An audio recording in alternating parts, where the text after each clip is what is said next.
Assalamualaikum warahmatullahi wabarakatuh. Nama saya Yuki Azbar Maulana Yusuf dengan NIM 22111911068. Di sini saya akan membahas materi bab 7 yaitu induksi dan induktansi.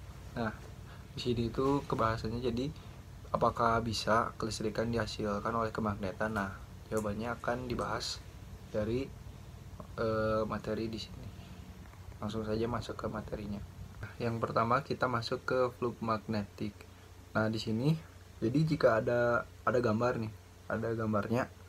Nah, kita definisikan gambar berikut. Jadi jika di suatu ruangan ada medan magnet, nah si garis yang akan menembus luas medan magnet tersebut akan berbeda-beda tergantung medan magnet dan sudut antara medan magnet vektor permukaan tersebut. Nah, di sini kita ada beberapa rumusnya.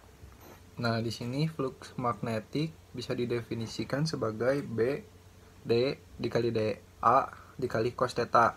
Ada contohnya. Lalu dengan theta sama dengan sudut antara B vektor dan DA vektor. Lalu jika pada permukaan besarnya medan magnet konstan, maka kita bisa isi rumus yang tadi bisa menjadi dikeluarkan B integral DA dikali cos theta. Nah, jika pada permukaan sudut antara vektor B dan vektor DA selalu konstan, maka cos theta dapat dikeluarkan jadi B cos theta dikali integral DA sama dengan B cos theta kali A sama dengan vektor B dikali vektor A. Jadi seperti itu. Nah, di sini kita masuk ke materi subbab yang kedua yaitu hukum Faraday. Nah, di sini fenomena memproduksi kelistrikan dari peristiwa kemagnetan itu dibahas di hukum ini, hukum Faraday. Nah, berbunyi hukum ini menyatakan bahwa apabila terjadi perubahan flux dalam suatu loop, maka dihasilkan gaya gerak listrik. Nah, induksi yang berbanding lurus dan laju perubahan flux. Nah, berikut ada gambar ya. Berdasarkan gambar tersebut, gambar 7.4, pertama, ketika batang magnet didorong mendekati kumparan, maka kuat medan magnet yang ada dalam rongga kumparan bakal bertambah. Jadi ketika batang magnet didorong, medan magnet yang dalam rongga itu bertambah kumparannya.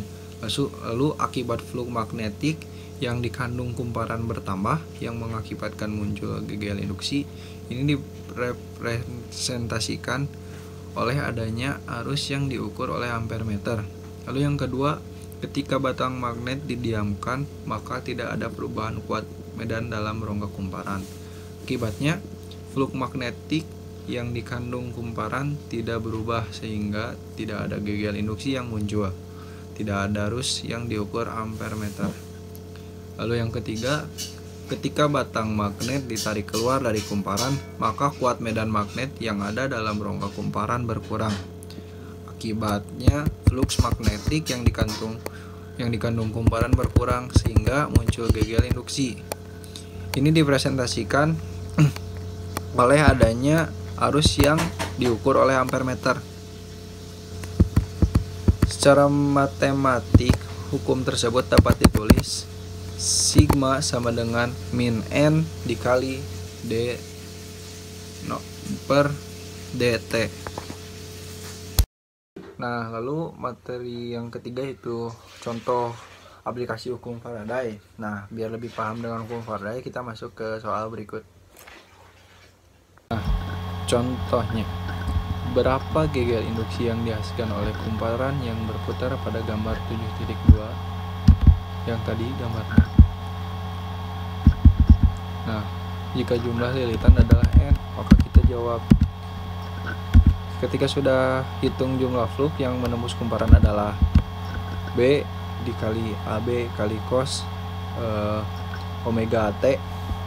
Dengan demikian GGL induksi yang dihasilkan adalah sigma sama dengan min N kali D theta per dt sama dengan min N D dikali B dikali AB dikali cos omega T per dt sama dengan min N dikali B kali AB dari AB dikali D kali cos omega T per dt sama dengan dB AB omega sin omega T.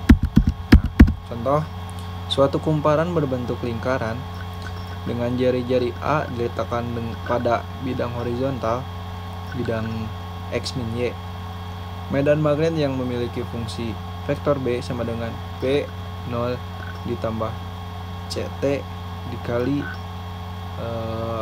K arah itu menembus kumparan tersebut. Jumlah lilitan pada kumparan adalah M. Berapa gegel induksi yang dihasilkan kumparan? Jawab luas. Nah, di sini jawab ya. Luas permukaan A sama dengan V dikali A kuadrat. Karena kumparan diletakkan pada bidang X min Y, maka vektor luas penampang kumparan bisa dapat ditulis vektor A sama dengan V dikali A kuadrat dikali K. Dengan demikian, flux magnetik yang menembus kumparan adalah B vektor dikali A vektor sama dengan B0 tambah CT kali K dikali V kali A kuadrat kali K sama dengan V dikali A kuadrat dikali dalam kurung B0 ditambah CT dikali K dikali K atau sama dengan V dikali A kuadrat dikali dalam kurung B0 ditambah CT sama dengan V dikali A kuadrat dikali B0 ditambah V A kuadrat CT dikali CT itu.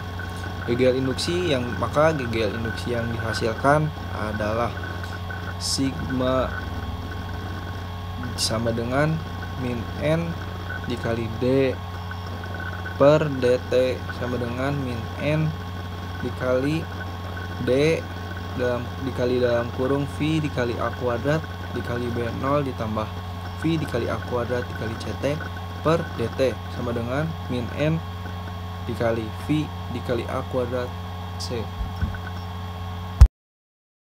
Nah, setelah itu kita masuk ke materi yang keempat, yaitu hukum Lenz. Nah, di sini ada gambar ya. Yang berubah-ubah besarnya menembus kumparan. Dengan demikian terjadi perubahan flux dalam kumparan. Berdasarkan hukum Faraday dihasilkan gegel induksi sigma. Pertanyaan selanjutnya adalah kemanakah si aliran arus dalam kumparannya? Nah, apakah harus melewati hambatan dari A ke B atau dari B ke A? Hukum Faraday hanya mengungkapkan besarnya GGL induksi yang dihasilkan ketika jadi perubahan flux magnetik dalam satu loop. Tetapi kemana sih arah arus induksi dalam loop tersebut tidak terungkap lebih detail dalam hukum tersebut. Arah arus induksi yang dihasilkan diungkapkan oleh hukum Lenz yang bunyinya arah arus induksi dalam suatu kumparan adalah sedemikian rupa sehingga medan magnet yang dihasilkan arus tersebut melawan perubahan flux penyebabnya. Apa makna pernyataan hukum ini? Yang pertama, jika flux yang menyebabkan GGL makin lama makin besar, maka arah arus induksi harus sedemikian rupa sehingga medan magnet yang dihasilkan memperkecil flux tersebut. Ini hanya mungkin jika arah medan magnet yang dihasilkan arus induksi berlawanan dengan arah medan yang diterapkan pada loop. Lalu yang kedua, jika flux yang menyebabkan GGL makin lama makin kecil, maka arah arus induksi harus sedemikian rupa sehingga medan magnet yang dihasilkan memperbesar flux tersebut. Ini hanya memungkinkan jika arah medan magnet yang dihasilkan arus induksi searah dengan arah medan yang diterapkan pada loop. Nah, lalu kita kembali lagi ke gambar yang tadi, yang 7.5. Yang pertama, jika medan magnet yang menembus flux nilainya sedang berubah dari kecil ke besar, maka flux dalam loop makin besar. Berdasarkan hukum Lenz, arah arus induksi harus memperkecil flux ini. Ini terjadi jika arus induksi menghasilkan medan arah ke bawah. Agar dihasilkan medan ke arah bawah, maka dengan menggunakan aturan tangan kanan. Nah, di sini ada aturan tangan kanan lagi. Arah arus induksi harus searah putaran jarum jam atau pada hambatan arus mengalir dari B ke A. Lalu yang kedua, jika medan magnet yang menembus flux nilainya sedang berubah dari besar ke kecil, maka flux dari loop makin kecil. Berdasarkan hukum Lenz, arah arus induksi harus memperbesar flux ini. Nah, ini terjadi jika arus induksi menghasilkan medan arah ke atas atau sama dengan arah medan yang diterapkan. Lalu, agar dihasilkan medan ke arah atas, maka dengan menggunakan aturan tangan kanan, arah arus induksi harus berlawanan dengan arah putaran jarum jam, atau pada hambatan arus mengalir dari A ke B. Nah, selanjutnya kita masuk ke 7.5 yaitu dinamo. Nah, si dinamo ini digunakan untuk merubah energi gerak menjadi energi listrik. Nah, prinsip dinamo itu ada gambarnya di sini. Kita masuk ke gambarnya langsung. Dilihat dari gambar, kumparan XYWX dapat berputar dalam medan magnet tetap. Panjang sisi-sisi kumparan adalah A dan B. Akibat perputaran, maka luas penampang kumparan yang tegak lurus medan magnet berubah-ubah sehingga terjadi perubahan fluks yang dikandung kumparan tersebut. Luas kumparan adalah A sama dengan AB. Akibat perputaran kumparan, maka proyeksi luas kumparan dalam arah tegak lurus medan magnet hanya A sama dengan AB dikali sin theta. Dengan demikian, flux magnetik yang dikandung kumparan tiap saat adalah B dikali A aksen sama dengan B dikali AB dikali sin theta. Andaikan kumparan berputar dengan kecepatan sudut tetap atau gerak melingkar beraturan, maka hubungan antara sudut dan kecepatan sudut memenuhi theta sama dengan omega T. Maka dapat dituliskan B AB dikali sin omega T. Lalu jika jumlah lilitan pada kumparan dinamo adalah N, maka gegel induksi yang dihasilkan kumparan dinamo menjadi sigma sama dengan min N dikali D sigma per T per dt sama dengan min N dikali D dikali B dikali AB dikali sin omega T per dt sama dengan min N dikali B dikali AB dikali D dikali sin omega T per dt sama dengan min N dikali B dikali AB dikali omega cos omega T dengan sigma maksimal sama dengan N dikali B dikali AB kali omega dikali omega. Nah, lalu kita masuk ke yang ke-7.6 yaitu induksi. Nah, induksi ini jadi jika solenoid dialiri arus DC, ini yang bagian kiri ya, akan ada misalnya ada dua. Nah, yang bagian kiri, jika solenoid dialiri oleh arus DC, maka tidak muncul tegangan antara dua ujung solenoid. Nah, kalau misalnya yang kanan, jadi di yang kanan itu bakal muncul tegangan antara dua ujung solenoid tersebut. Lalu masuk ke 7.7 yaitu GGL antara dua ujung solenoid.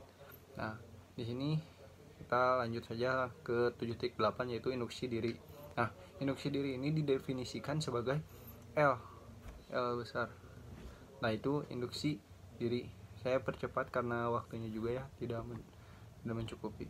Lalu masuk ke 7.9 yaitu induksi bersama. Nah, induksi bersama ini membutuhkan dua solenoid atau lebih. Nah, induksi bersama ini untuk memperhitungkan efek satu solenoid terhadap solenoid lainnya. Jadi si induksi bersama ini untuk memperhitungkan efek satu solenoid terhadap solenoid lainnya diperhitungkan. Nah, itu namanya induksi bersama. Lalu sebenarnya masih banyak juga ya materinya, kayak 7.10 yaitu memperbesar induksi, 7.11 energi medan magnet, 7.12 transformator, 7.13 daya trafo, terus 14 pabrik aluminium, 7.15 detektor logam. Nah, karena waktu sudah tidak mencukupi, mungkin cukup sekian dari saya.